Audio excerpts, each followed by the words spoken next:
Oh my gosh, I paused for way too long. Hello everyone. Happy holidays.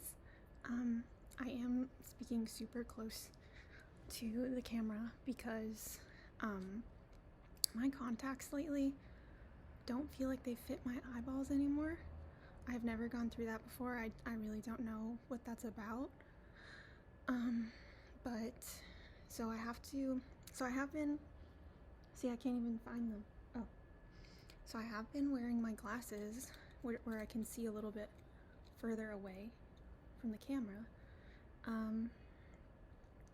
But I'm not sure. I don't feel like they really go with. Oh, it's new. It's new. Ignore that. I don't really feel like it goes with my new thing that I just got for a holiday party. I just don't really feel like they go with it. I don't know. Maybe I have to wear something different. So for my purposes, I'll just be super close to the camera. I also wanted to do a video today with my microphone because I haven't in a long time and it sounds better.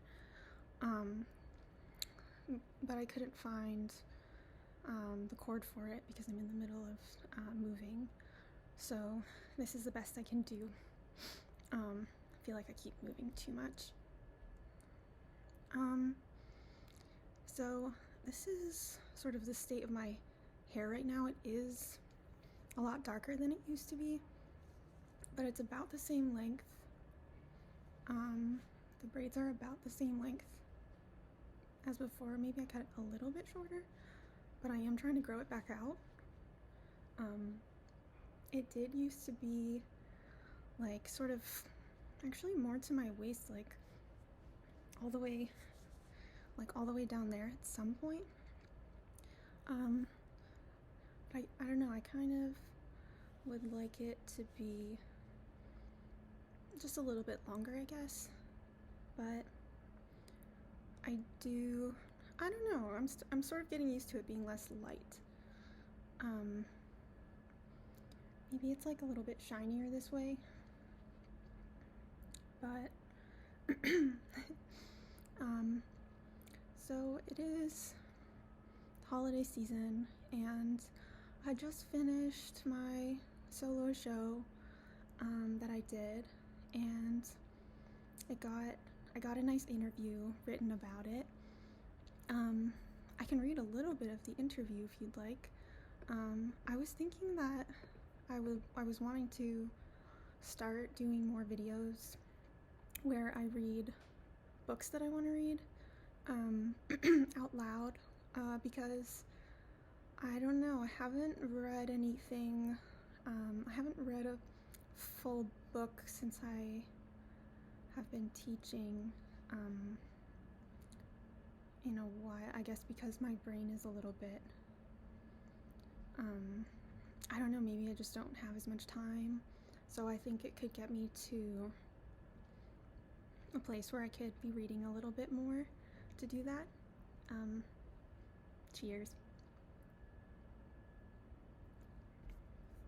But let me read some of what came out about a week ago about the show, which I'm quite proud of. I actually am quite proud of the installation. It's I've wanted to do a large-scale projection for a long time, and I guess I was inspired by seeing that so perfectly done at the Whitney Biennial a little bit ago, so I was kind of inspired to do that. So it is a large-scale projection. So let's see. I liked this. It says, the show thinks through morality as material. In this interview, she discusses the exhibition, moral equivalence, content guidelines on child-frequented sites, fables, and more. And my interviewer asks about a screenshot in my game where the avatar says, your moral equal will find you. to a lobster NPC at a low-lit sushi dinner, and she asked me, "How do you define morality?" Pause. Sorry, it's like the holidays, and I am going to a holiday party that I'm really excited about because I'm really passionate about this institution called Electronic Arts Intermix, and it's a video art institution, and so I'm going to that party today, a holiday party. So I'm quite excited about it, and I don't know if I will go with the braids for the party because I'm not sure. I don't know, let me see. I'm just really not sure if this matches with the corset and the glasses together.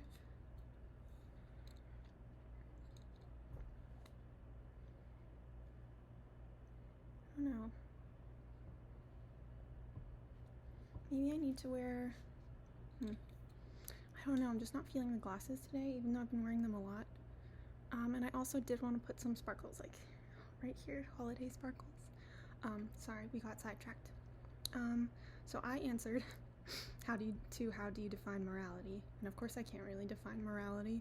I don't feel equipped to define morality, but I said I was thinking about morality in relation to labor and love. In the Roblox game, the avatar is tasked with a few moral choices that amount to arbitrary scores. Based on her choices, she will be transported to different rooms where she engages with either romantic connections or is being paid for them. How is empathy distributed? In the animation, I tell this through a contemporary fable of an older loveless worker in her 60s named O. O's best friend can only access genuine empathy for O, an erotic worker, after finding out her partner was a bachelorette party stripper in his youth. That's a little preview of it. I was hoping that made sense.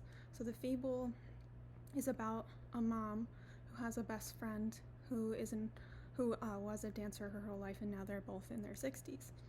And the mom didn't have as much empathy for her best friend O as a dancer. And then in the fable, her daughter also becomes a dancer, and she still struggles with empathy and tenderness, and only finds genuine empathy and tenderness once she is loved by a former bachelorette party stripper. He no longer is, because he's also in his 60s. So like she sort of finds her openness in her heart in the fable through being loved by a former stripper. So I think that was kind of clear in the interview, but we kept it kind of condensed. But if you do watch the animation, which I don't think I uploaded the 4K one to YouTube yet, so I will. I think it's on my Vimeo, only on my Vimeo right now. The rendering, I forgot what I sort of updated last time. I kind of wanted to be showing the corset during the video because I have been doing a thing I think I talked about last time where, because my hair is more sort of chunky like this, like blonde brown, then wearing a lot of like black white kind of makes sense to me visually. Right? That's my idea anyway. Because when it was all fully bleach blonde, I felt like I liked to match it with pure white outfits, and when my hair was much darker, I liked to wear black all the time when it was fully sort of dark brown, and now I like to like have both. So I can read a little bit more of the interview, just like the interesting parts.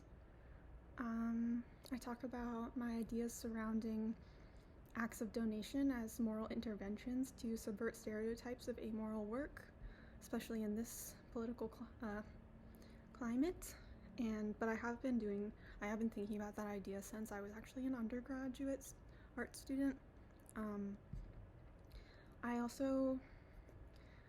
It was like sort of unlike me to write about love, but I also said It's hard to find your moral equal living within hope and despair. Finding your moral equal is the search for love. And I don't usually put stuff like that in my writing, but it felt sort of right for some life circumstances that I was thinking about. And thinking about morality in relation to labor and love actually makes a ton of sense for my practice. I had just never really put it that way. I talk a little bit about one of my favorite novels, which I feel like a little embarrassed now because I didn't realize that this writer is often like said to be for pseudo-intellectuals or for like teenagers or college students. So now I'm kind of embarrassed by it because it's been a reference for a long time. But it still feels like a quote that I can't find a better one to think about. But see, that's probably why I need to read more as soon as possible. But I'll just read one of my favorite quotes. Maybe I've done it before. But in Hermann Hesse's novel Narcissus and Goldmund, the protagonist Goldmund discovers his humanity and empathy through fish. Goldmund is at a market. He looks at the fish offered for sale. Why are people so numb and crude, so insensitive? Why didn't they see the mouths of these fish in pain, their deathly frightened eyes? These people saw nothing, knew nothing, and nothing touched them. I have continued to lean into this theme of shifting ideology, and learning empathy with the other through fish. So that is still a really effective quote for me. And it feels highly relevant no matter what I really do.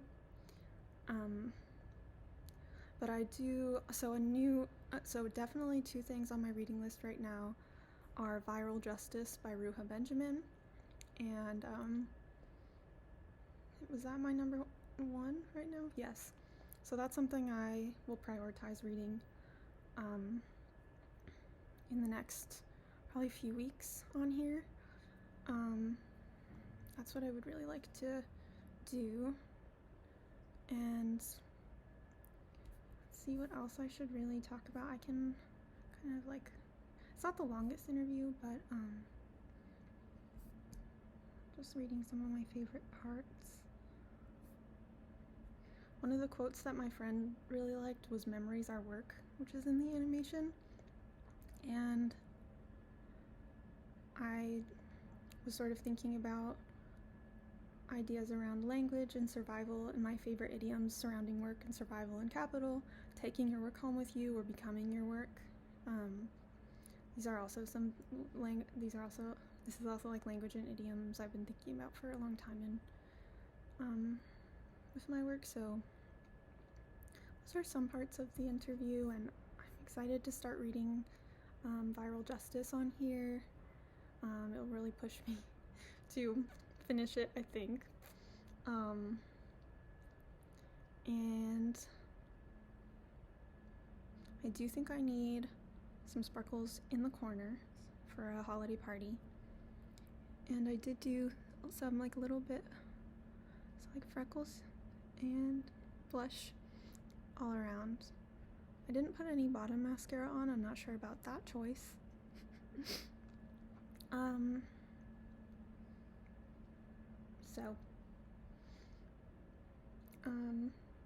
Glasses or no glasses? I think no, but I need to wear them because my contacts are crazy right now. So maybe I just need to change this because they don't really go with glasses.